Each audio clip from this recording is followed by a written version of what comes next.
somewhere else, but this is where we found ourselves. Welcome to the local show.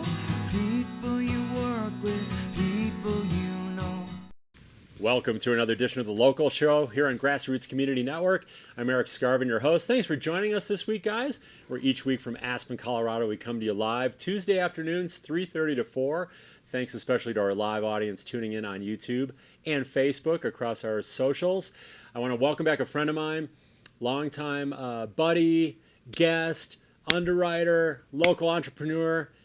He's the co-founder and co-owner of White River Overland and Cracks and Racks. Scott Vold, welcome back to the show, buddy. Thanks, Erik. Good to see you again. That took a full breath to get your to get your intro out there with all the stuff that you do and our background together. So I appreciate that. Yeah, we go back a long ways. We go back to the beginning. Early gosh. 90s when you were at the Sardi house.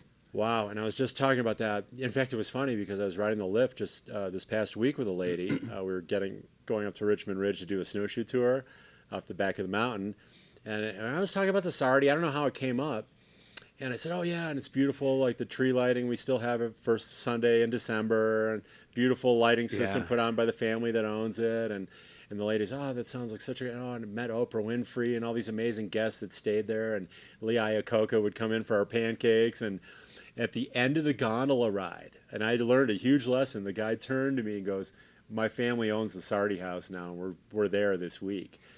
And he said, thank you for not saying anything bad about it. I said, whoa. And it was just like, wow. But so many levels of like activity there, but many amazing memories from that. And you were working at the Lanedo, the Hotel Lanedo, which was our sister hotel. Yeah. And I do have to say, I miss those beautiful, small, tiny inns that were also at the level of 3 and 4 star. Which was such a neat niche in Aspen's kind of lodging history, right? Yeah, there were some cool lodges like the old Powder House, back. Where's it? The Snow Queen, I think, is still around, but I don't think it's a lodge anymore. Yeah, I mean, of course, the Boomerang Lodge was the first place I worked. My mom had worked there in 1958 for Powder Charlie Patterson. Whoa. And she's like, hey, I'll look this guy up when you get out there, Erik. So in 82, I looked him up, and he hired me. And I'll tell you, after working for an Austrian, everyone else is easy to work for. I mean, he's literally inspecting every brush stroke as I painted that entire exterior, that maroon color. It still is today. Wow. So many memories from the beautiful hospitality. Certainly a lot's changed since then, hasn't it? Oh, my gosh. I know. Well, hopefully they'll do something with that Boomerang space, which has been kind of languishing for a number of years.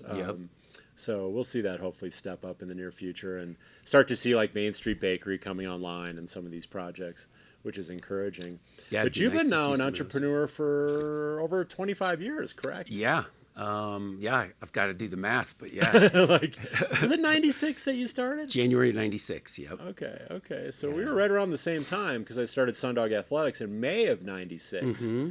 When I'd been working at the famous Aspen Club. Oh, gosh, yeah. And I told that story last week in my first newspaper column, which appeared last Friday in the Aspen Daily News. Yeah, thank you. So I'll have a monthly column in the Aspen Daily News first Friday of every month. And I finally told my Aspen story of how I ended up here. Cool. And it was my mom pioneering, living out here in the 50s, and then us later coming out for childhood vacations in the 70s.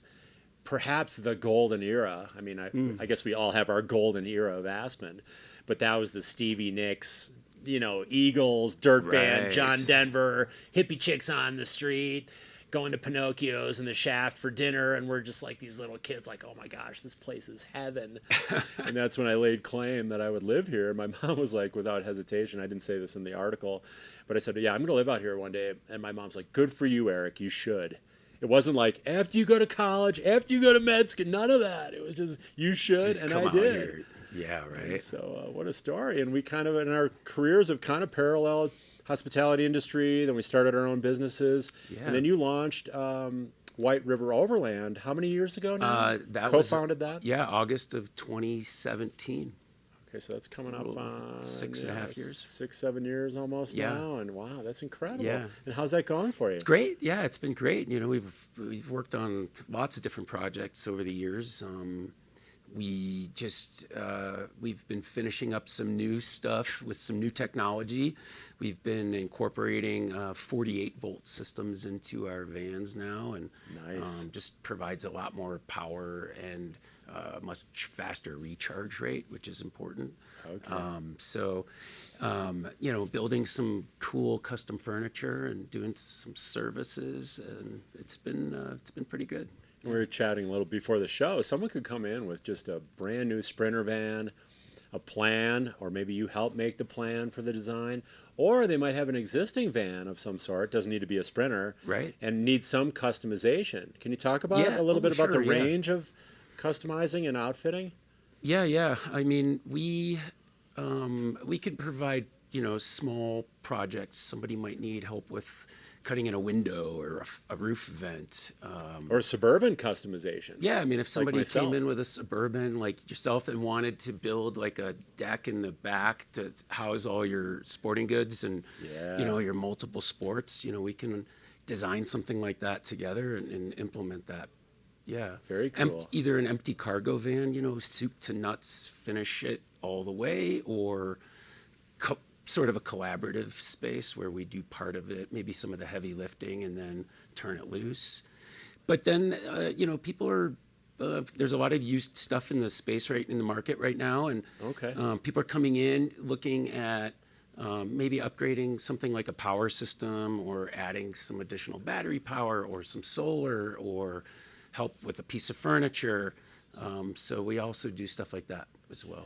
And I saw, we've talked about this in the past as well, there's different Sprinter van kits, right? There's like an endurance, or these were maybe some of the jobs that you had done.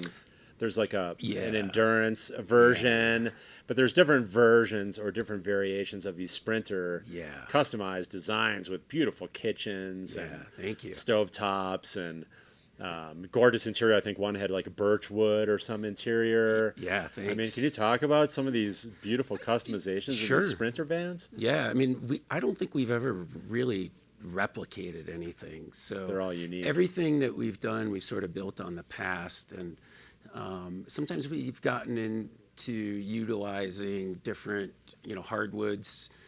We've done a resin pour for countertops, but we found some good hardwoods that we could get in a 1-inch thickness, which isn't typical. So a little bit less weight. We've experimented with beech, ash, walnut, upholstered, wall panels, bamboo we like to use a lot. Super light and strong. Yeah, strong, not super light, but renewable. Ashwood is the lighter one. Yeah. And all of those woods, they just all have a different feel to them. And it seems like every client we have, obviously, it has something unique about their use of the van. And so we're always kind of looking for a way to make it theirs. And so in that way, everything is just a little bit different. Right, and a lot of it depends, like you say, on the usage, the sports they're going to use it for, the types of trips or road trips they're going to go on. So you have a consultation, obviously, with these clients. They'll come in with a certain number of ideas. You guys kind of help fill in the blanks or create some possibilities. Or, hey, you could maybe think about this space in this way, present options, and then dial in. And then how long does it take typically in terms of months to do like a start to finish custom van? I mean, depending on the overall scope, it could take anywhere from 12 to 16 weeks to do a van in its entirety from start to finish. We don't seem to have many of the supply chain issues we were experiencing a couple years ago. That's a pretty average amount of time for a van of that scope. Yeah, that seems pretty quick, actually, for the amount of work that you guys put in and all the nice touches. I saw there's like a little, what's it called, a petty porta potty or something? Oh, yeah. That you can take in or put out if you wanted to have your little compostable, I guess, little bathroom. Everybody should have one of these. That looks like a really nice feature, actually. Like a small cassette toilet. It's pretty popular. They come in different sizes. Basically, there's a bowl separate from a waste tank, Okay. And some of them have some fresh water that you can use to rinse the bowl. Interesting. And then they're really clean. You could just empty it into a pit toilet because it's Easy. just waste. Yeah. And you could use it, inside if the weather's foul, or you could take it outside and find some privacy. So it's definitely a responsible way of using the bathroom. Yes, I picked that up too, looking through some of the designs and options on your website. Yeah, and having a nice place to store that, Yeah. is, tucked out of the way. Very cool. Yeah. So we saw this kind of just huge energy and interest in road tripping and vans and RVs during COVID, and is now's a different time. We're kind of come out of a lot of that, isolation and family time with road trips, although we still obviously do a lot of those things. But is it a good time to kind of get into like a used Sprinter or another kind of a used van? Is there kind of like some fallout? Like we saw people getting dogs during COVID and now getting rid of dogs after COVID. Yeah. And Yeah. are you seeing some of that? Is it a good time? A good timing? I mean, if you were interested in getting a van, whether you were, not everybody's ready to sell the house, move everything into a van and go hit the road forever.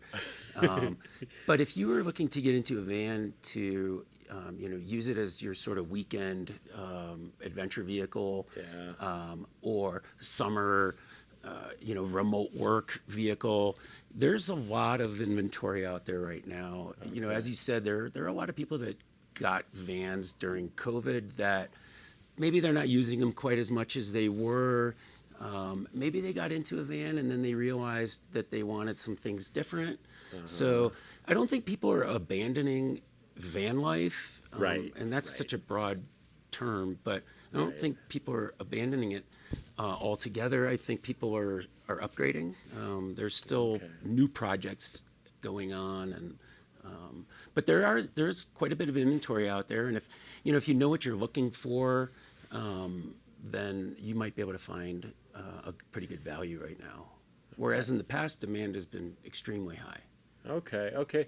And van life would encompass anything from a weekend road trip to actually living in the van full time? Yeah. Is that considered all van life? I mean, you're enjoying the van in very different ways, but I mean, people are living in these vans too, right? Is that all considered van life? Well, yeah. I mean, I'm not a social media influencer, so like using that like a hashtag van life, I don't follow that very often, but people use a van for so many different reasons, right? I use a van as more of like my mobile staging vehicle, right? I've got hockey gear, I got ski gear, I got running gear, bike gear, all the time.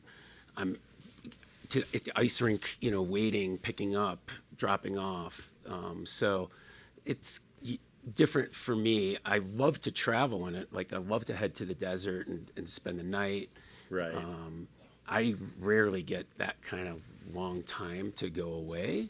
Yeah, you and me both. But some people want to be nomads, and I think it's awesome, right? Yeah, Just like your mom told you to move to Aspen. I support that lifestyle, so I would be hypocritical if I didn't. They're amazing gear lockers, like mobile gear lockers, and the way you guys can kind of organize that, make it efficient. So when you pull into a ski area, parking lot, or a trailhead, or a camping area, you know exactly where the stuff is. Everything's dialed in and organized. It's a time saver. It's a stress saver. Sure. So like, where's that other ski pole, and all that kind of goes away, right?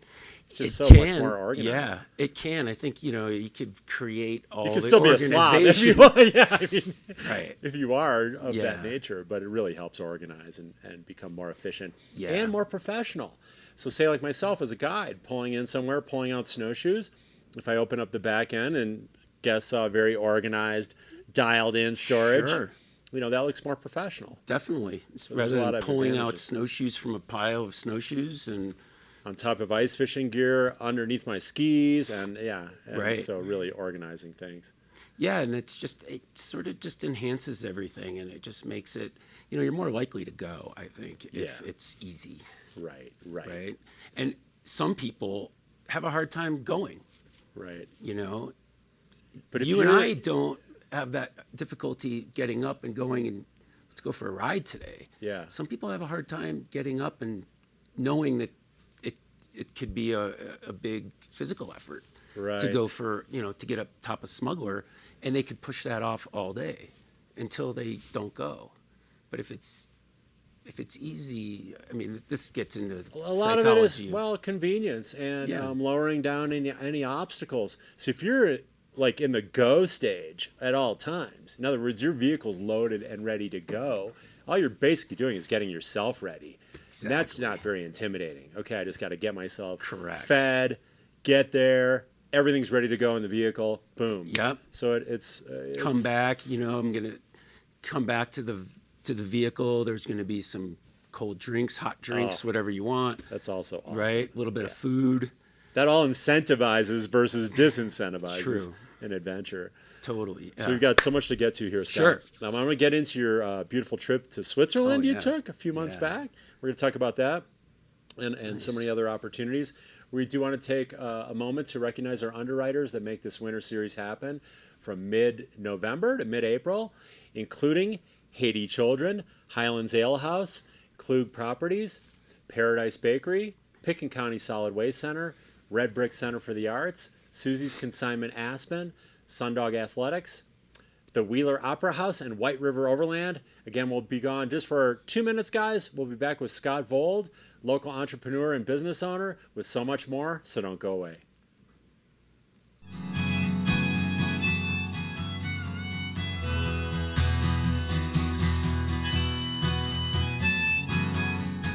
At the Wheeler Opera House, we set the stage for connections that create memories for our audiences, artists, and greater Aspen community.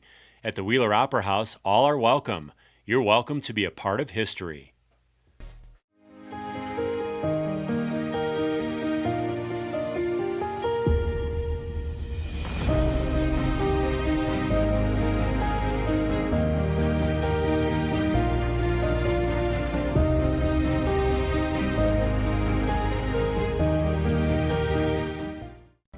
I'm so passionate about this community. I absolutely love living here and raising my family here. It gives me a lot of pride to share this with my friends and my clients and help them achieve their dreams of owning an Aspen snowmass and enjoying this incredible lifestyle.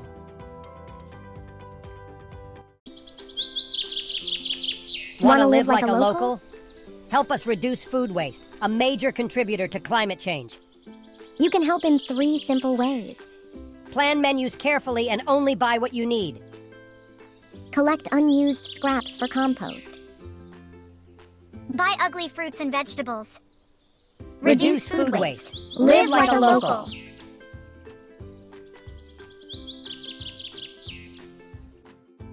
Red Brick Center for the Arts is Aspen's hub for creative activity, offering youth and adult art classes, gallery exhibitions, artist studios, and nonprofits. You can take a class, meet with artists, purchase art, and be a part of Aspen's art scene. More at redbrickaspen.com. Locally owned and operated and consistently voted #1 for après-ski, Highlands Ale House is the local ski bar, serving delicious drinks and comfort food, including pizza, burgers, salads, bowls, and more. Located at the base of Aspen Highlands.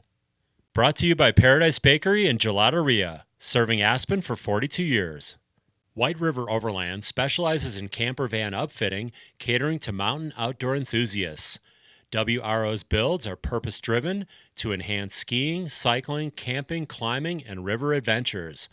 WRO is nestled in the White River National Forest in Aspen. Susie's Consignment in Aspen at 600 East Main. Same friendly faces, same great prices, and new items daily. See you at Susie's. Welcome to the local show. People you work with, people you know. Hey, welcome back to the show, guys. We're here with Scott Vold. He's the co-founder, co-owner of White River Overland. And are you just the outright owner of Cracks and Racks? I am the co-owner of the entire company. It's all under one umbrella. Cracks and Racks and White River Overland operate under one corporate structure.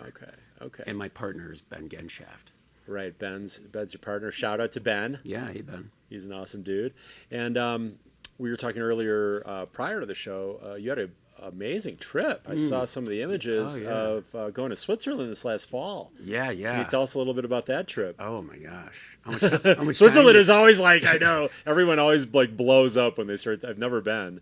It's it was incredible. Yeah, I did a 7-day mountain bike haute route from Chamonix to Zermatt. Wow. Oh my gosh. That covered some incredible terrain. The Alps rise very dramatically, like the relief, in Chamonix to the Aiguille du Midi, which is, a part of the Mont Blanc. Yeah. That's 9,000 feet almost above town. Just incredible. Sheer. So very dramatic. We think about Aspen Mountain going up over 3,000 feet. This is going up 9,000 It's like vertical. almost 3 Aspen Mountains. It's literally stacked right on top of each other, right in front of you. Massive peaks just looking straight up. Yeah, and so these valleys are, they anywhere from 5,000 to 7,000 feet of relief. So this was fully guided. It was across a mix of single track, some double track Swiss roads. It was wonderful. Small hotels along the way. Stayed one night in a hut up high. Wow. Ended at the Gorner Grot in Zermatt, overlooking the Matterhorn. And oh my gosh! It was unbelievable. It was such a great time. Just iconic peaks and just unbelievable, spectacular scenery. Do you want to name the company? The company was called E-Alps, E-Alps. Okay, E-Alps. And they're based in Switzerland. Total first-rate operation. The bikes were high quality. Flyer bikes, which is a Swiss brand. Okay. Class 1 e-mountain bikes, 160 millimeter travel bikes. Full disc brakes, you name it. And it was great. They would have 2 sag wagons. So in the morning we would ride anywhere from like 4,000 to 5,000 vertical feet, in the morning, and then come in for a picnic lunch somewhere, like the top of Verbier, and then get a new battery and then go ride more. We did, I think we did over 45,000 feet of climbing in the 6 days biking and couple 100 miles. And you just joined a group, or how does that work? Me, I just ended up finding this trip. It started showing up on my social media feed. Okay. It probably knew that I had bought a Class 1 e-mountain bike and was listening to me talking about it. It found you, yeah. And it found me, and I said, wow, I really think I should do this trip. And I spent a fair amount of time preparing for it. It was pretty challenging. It was there was some really challenging single track, as you can imagine. Yeah, super rocky, I imagine. And technical. Yeah, I mean, like about government, in difficulty in some places. But it was awesome. And I was riding my own e-mountain bike here. We're kind of limited as to where we can ride that now. Yeah. That particular type of bike, not to be confused with, a rental bike going up to the Maroon Bells. So yeah, very different. Found myself riding, Little Annie Road, Richmond Ridge, Pearl Pass, Montezuma. I spent a fair amount of time up in Larkspur area. Yeah, Lanedo, I was going to say. Lanedo area. Lanedo, Larkspur. Beautiful place to ride bikes. So it's really fun. It's a great evolution to mountain biking, in my opinion, and to go farther and longer on the bike. It's awesome. And do you still grab your mountain bike? Do you still have a mountain bike then? Oh, absolutely. So you do both. You're not. So there's so many different ways people are using e-bikes, and we mentioned, and I want to delve into this a little more. The whole Maroon Bells thing is more like an e-hybrid, or kind of a town e-bike almost. But the e-mountain bikes have Class 1, 2, and 3 as well, right? Just a Class 1. Or it's just Class 1. Yeah, so it's a Class 1. Talk a little bit more about those differences. Yeah, the Class 1, I really can only speak on the Class 1 mountain bike. It's a pedal assist, so it doesn't have a throttle. It'll only give you an assist if you're spinning the cranks. Okay, it requires pedaling. It requires pedaling. Okay. The motor itself will kick out at 20 miles an hour. So if you're cruising down whatever and you're going more than 20, you're analog. Right. So it gives you the ability to ride steep terrain.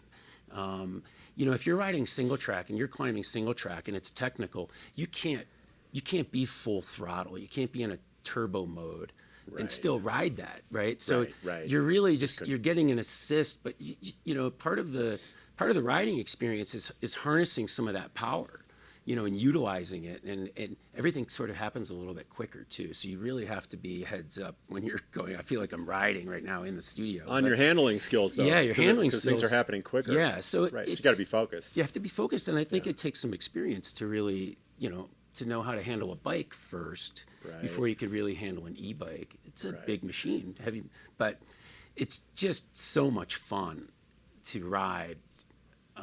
You know, steep, you know, 1,000 feet of climbing, for example, and have some left in the tank to go even further and get back. And, you know, if you have to manage your battery, that's one of those things. You know, when I take a ride like that onto Richmond Ridge, it's a little bit more of a backcountry type bike ride than it would be just spinning up Hunter Creek, right? Right. So, you know, taking a little bit more gear with you and being prepared for, you know, obviously weather in that location. So greater I see a lot of advantages, like greater distances, you can do more epic, longer rides, steeper terrain, maybe sometimes more technical terrain because you got a little more power to get up, say, over bigger rock. You know, stuff. Is there an advantage that way?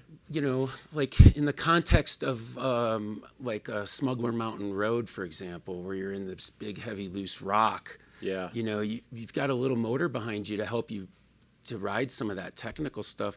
You're still working. You're still working just as hard as you would be over the course of that climb. I gotcha. But you're getting a little bit of an assistance. So now, what about your son Gavin? We talked about him in the past. He's 14 now, a freshman. Does he like to do any of these kinds of biking adventures? Loves it. Talk about that a little bit. Well, we live at the base of Sky Mountain Park. So sweet. We ride, you know, my regular mountain bike out all the time with him as much as possible. He's a hockey player. He's a skier. He's a mountain biker. He's a great hiker. He's playing on the Aspen High School junior varsity hockey team, which has reincarnated this season. Big thanks to John Castries, the athletic director at the high school, Chris Shepard, head coach, John O. McBride, and some of the other coaches. These kids, there's been a little break in Aspen High School hockey for several years. A lot of kids have gone off to play higher level hockey in other places, but we finally kind of have enough kids here now to field a team, and they've got 2 lines, and they've got a pretty good little team, and they're exciting to watch, and we've got a few years left to see what that group of kids can do. We're down to a minute, but I wanted to touch on your hockey too, because you still play hockey Tuesday nights, right? Tonight? Tuesday night, men's league. Yeah, there's 6 teams in the league now, so there's 3 games a night. Usually a good crowd comes on hand too, so that helps. That's at the Arc, or is that the Aspen Ice Garden? That's the Aspen Ice Garden. Aspen Ice Garden. Hyman, yeah. Okay. Yeah. Buddy, that time goes so fast. It's crazy. Yeah. But you do have a straight line to the cookies now. No more conversation. It's just time to crunch for cookies. The cookies, really, yeah. Did you have fun on the show, buddy? Always. Thanks, man. Thank you for being here. Yeah, thanks for having me. And thank you for all you do to add to our show. You're not only maximizing people's adventures, but maximizing local viewership on the local show. And we're your viewer ratings are going to go crazy. It's going crazy. Well, and this is our 19th anniversary month, so I appreciate that. Congratulations. As well. Thank you. Yeah. Enjoy those, buddy. Let me know what you think. I will. Thank you, Scott Vold, and Thanks, thank Erik. you guys for watching this week on The Local Show. At the Wheeler Opera House, we set the stage for connections that create memories for our audiences, artists, and greater Aspen community. At the Wheeler Opera House, all are welcome. You're welcome to be a part of history.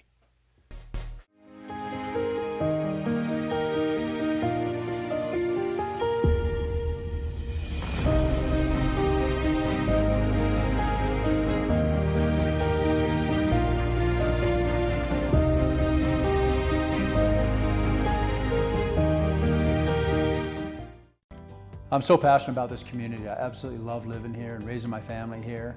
It gives me a lot of pride to share this with my friends and my clients and help them achieve their dreams of owning an Aspen snowmass and enjoying this incredible lifestyle. Join the string beans in helping reduce food waste in our community. Plan menus carefully and only buy what you need. Collect unused scraps for compost. Ask for smaller portions in restaurants. Take home leftovers to eat later. Donate unopened food to our food bank. Let's work in concert to reduce food waste.